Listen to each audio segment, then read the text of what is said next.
Critical race theory is generating enormous debate in the United States, with the Republicans in particular combating it.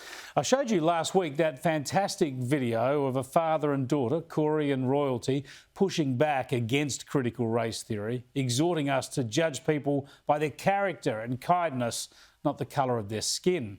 But others, including former President Barack Obama, have been downplaying the issue, even mocking the concerns people are airing. You would think, with all the public policy debates that are taking place right now, that the Republican Party would be engaged in a significant debate about how are we going to deal with the economy, and what are we going to do about climate change, and what are we going to do about, lo and behold, the single most important issue to them apparently right now is critical race theory.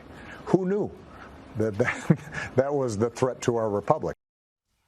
Well, it might be a threat to the Republic when it goes to the extreme levels just revealed in one of the most prestigious universities in the US, Yale.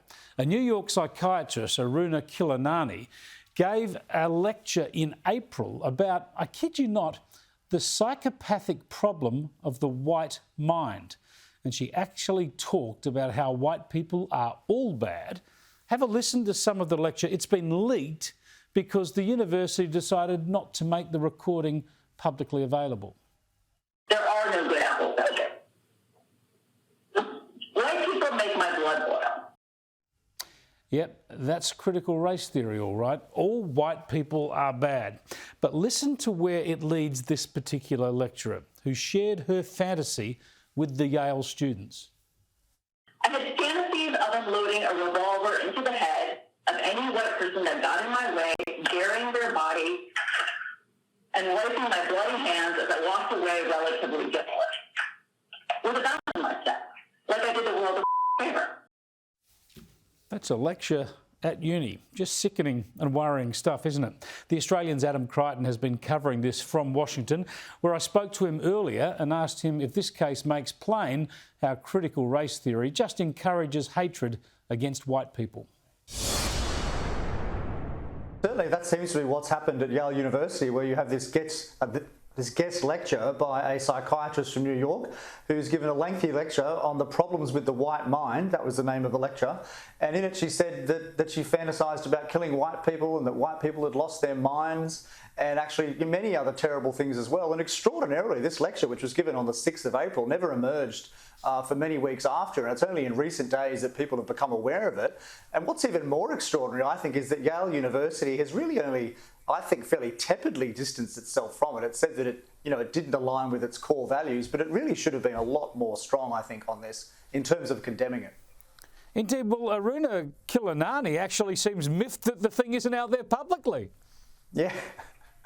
Yes, actually, I mean, if she deserves any praise at all, I have to give it to her that she's sticking by what she said despite this massive global outrage. Of course, I think she's completely bonkers, but she's certainly been courageous in defending her crazy ideas. She's been telling the New York Times, the Sun in London, that she completely stands by it and that she was taken out of context and that she was speaking metaphorically. But look, I mean, I don't really buy that. I think she's definitely a hater, and as you suggested earlier, she's completely infected by this pernicious ideology of critical race theory, which, when I was at university, was a very niche theory. I remember reading about it in the late 1990s and just thinking it was ridiculous. And it's just extraordinary that 20 years later, it's seemingly so dominant in the university system. Well, let's talk about it in the education system first up. Is it wrong that a university should hear from someone like this? Should there be more publicity? Should that lecture be open, posted online as they normally are, so that people can see how nutty it is? Or is it actually an insidious thing that universities in America are hearing this sort of rot? Well, look, people are torn on this, and there's very senior academics on both sides of the debate. I mean, my instinct is that free speech is a good thing, but I think some of the language in her talk was so explicit that, as one senior Princeton academic said, it puts ideas in other people's heads, and there are a lot of crazy people kind of out there with guns, who hate, and so, this is a difficult one. If it was my decision, I probably wouldn't have kept it open to the public. But look, it's not an easy decision to make. But the bigger political issue in the US at the moment is critical let me jump in. Let me jump in for a moment, Adam, because if we flipped it the other way around, we know exactly what would happen. We know if there was a speaker saying that they fantasised about shooting brown people or Asian people or black people, of course people would say you can't say this publicly. Of course it would be banned. That is very true. It's pretty straightforward, isn't it? That is very true.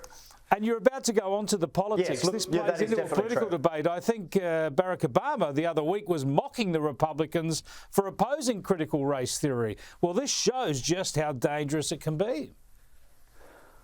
Yeah, look, I think the Republicans are probably on good political ground here with this critical race theory issue, and certainly Donald Trump mentioned on the weekend multiple times in his speech, and 16 states in the US, Republican states largely, have already legislated against it in their school system. So this is becoming a bread and butter issue that ordinary American families are concerned about. I mean, right now, not far from me in Loudoun County, a very wealthy part of Virginia, there's actually parents fighting with each other and suing their various schools over this issue of critical race theory. So it's really captured the national attention. And of course, it sounds very theoretical, but at its core, it's just teaching kids that racism is a permanent feature of society and that they are inherently racist, essentially from the day they're born. I mean, from my point of view, that's it's a shocking way of looking at life, of looking at history, very simplistic way, but that is in essence the ideology.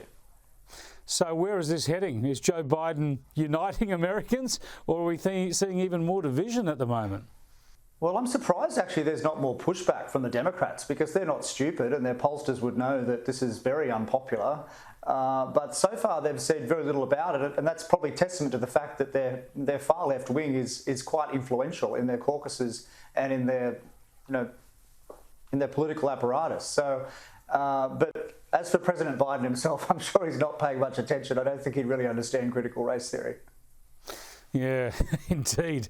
Now, just give us your insights on the pandemic management in the US now. You arrived from Australia, of course. It was a bit of a culture shock. I was in the US back in November last year, and in Washington, D.C., everything was locked down and everyone was wearing masks everywhere. But you've seen a bit of a transformation now? Yeah, look, certainly the first 6 or so weeks I was here was very much like you said. Everything was locked down, everyone was wearing masks. But thankfully in the last 3 weeks, the mask mandates have been lifted and everything is essentially back to normal. There are no restrictions in cafes or restaurants. Everything's open again.